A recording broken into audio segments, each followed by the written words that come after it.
divided by a countertop, so you can actually see us roast when you come into the house. Yellow brick is actually a reference to, well, it sort of stemmed from my middle school, so I was brainstorming names. It doesn't directly correlate when I explain what my middle school name was, but Violet Avenue in New York, and I was sort of brainstorming names, and Violet Avenue, violet wasn't the right color, but yellow represents the sun and the coffee belt, and so it just sort of evolved into yellow brick. And then when we came up with the concept of really traveling to origin and bridging the gap between the origin and the end consumer, that yellow brick trip home, the path to origin, that concept from the Wizard of Oz made sense to us. And then finally our marketing scheme, our specialty brick, our yellow brick, became our signature package. So one of the things we really stand for is educating people about the third wave of coffee. So in the brick, you get 4 different kinds of coffee. It's a great way to get to know what coffee is all about. It's a great way to get to know our brand, but it's also a great way to introduce you to different farms, different regions, different processes. We won't get into all that, but there's so many ways to invoke flavor in coffee, and there's so many things that contribute to the end taste in your cup. There's very strict rules about how to properly prepare an espresso or a cup of coffee, and a lot of coffee snobs will tell you you can only drink it black, only drink this kind of coffee, only drink coffee. But I really like to try new stuff, and I'm always comparing our coffee to other people's.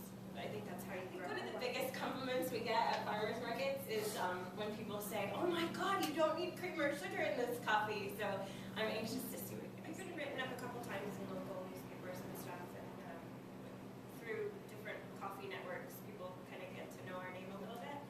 So yeah, one of their stuff. This is Mi Casita. I misspoke earlier. This is our Honduras farm. It's actually our direct trade. It's the first coffee we've ever imported, and we are actually the exclusive carriers of this coffee in the U.S., so we're super, super proud of it. This is Angelica. She's the farm owner, and that's her son, Lorbing.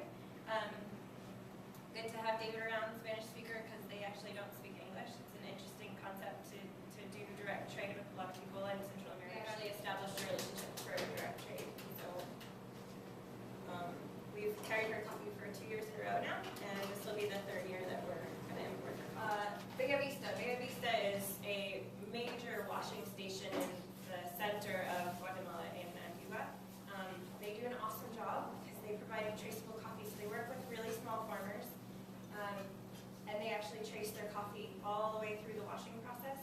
So the stripping the fruit, washing it, letting it ferment, dry, and then stripping the parchment. They trace each individual farm through that whole process. So we're actually able to trace coffee back to the really small farms. Really do those for restaurants in Tucson? Or I do. That's a great question.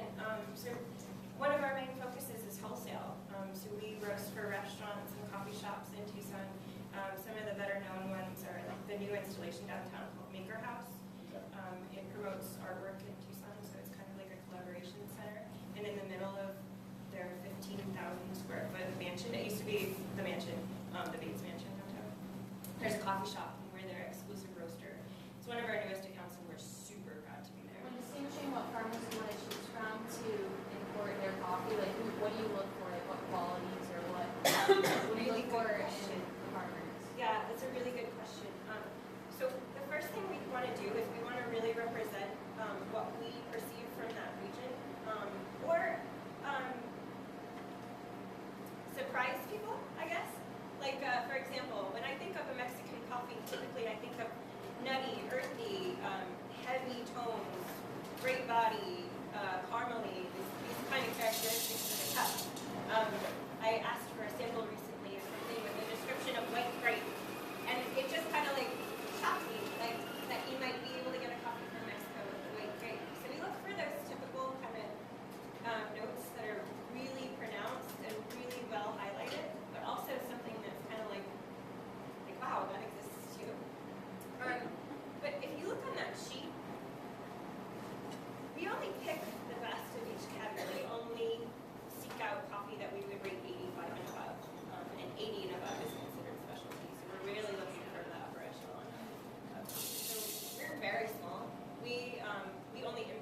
about 69 kilograms, which it translates to about 150 pounds. So we import about 1,500 pounds at a time. The only financially feasible way to ship a container is this full, and each container holds 300 bags of coffee. So we can't, that's another reason why I don't own an import license. It doesn't make sense. I'm not going to buy 300 bags of coffee. I can't hold it. I can't move it. I can't do anything with it. Yes. Here, this is my roaster. Super proud of this thing. It's about 6 feet tall, 2 feet wide, and maybe 4 feet long. It's a 5-pound roaster. We are nano roasters. We pay super attention to quality. You dump 6 pounds in the hopper up top, you get 5 pounds down below. Watch it. So you put it in the hopper, you preheat the drum. It's kind of like baking a cake. You preheat the drum. Once it reaches your charge temperature, you pull the lever and then the coffee's dropped into the drum. It rotates for about 12 minutes, and you're constantly watching it for different checkpoints. Like, I don't know, there's points at which coffee smells differently. So when you first put it in there, it smells like wet grass. It smells beautiful. And then once 5 minutes have elapsed, you kind of reach a point where it smells like hay, because it's dry. Then you start to bake it, and it goes through the Maillard reaction just like bread does. It's very involved chemical reaction that these things are reacting, and it's actually creating that brown color. So you watch it very carefully during those sort of 4 minutes while it's baking, and it smells like bread. And then it starts to smell like coffee at the very end, and that's when you want to be really careful. So we actually craft each of our roasting profiles to highlight certain characteristics of each coffee, which you're going to taste in just another minute. And then even when it's in the cooling tray, we watch it again because we might come up with a bean that didn't roast right, and you can see it didn't make the same color. So we'll pick those out. So we are really, really specific in our quality control point. We don't take anything to the point where the roasting profile would overpower the flavor of the origin. So, our El Salvador, you'll see, it's not oily like most espresso beans. So you'll see in the flavor profile, you'll get a hint of what it would be like as an espresso, and I'll point those flavors out after we're done. I'm going to keep promoting the farms, and we're all